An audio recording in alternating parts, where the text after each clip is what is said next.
Ну, с какими проблемами встречаются наши дети, особенно из малоимущих семей?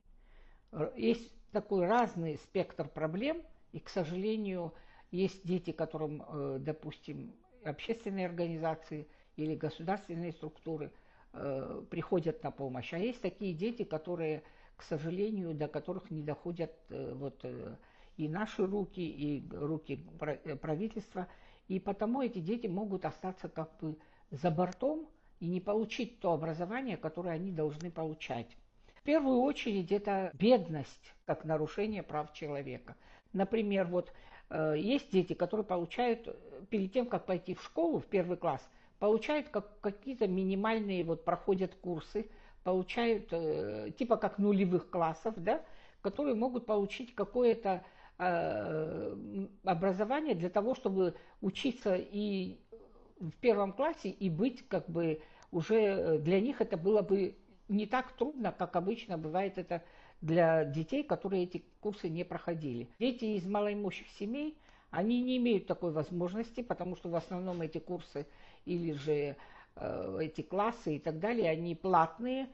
То, что касается одежды, тех же сегодня все время говорят о портфелях, и портфели, и вот эти канцелярские товары. Не все дети могут их получить. И, к сожалению, это мы видим сплошь и рядом.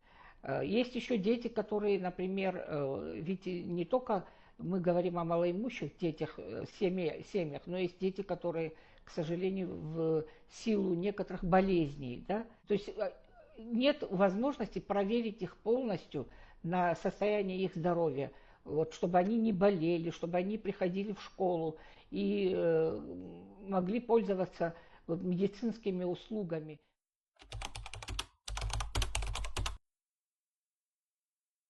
Когда мы имеем какие-то неизрасходованные в проектах деньги, мы просим доноров разрешить нам, и мы закупаем продуктовую помощь. И вот в этом году, в июне месяце, мы обеспечили 22 семьи, из них все они были многодетны, кроме 2-3 семей, где мама была с одним или с 2 детьми. И еще хочу сказать о том, что также в июне месяце мы закупили в канцтоварах 70 сертификатов для покупки канцтоваров. То есть мы раздали это этим семьям.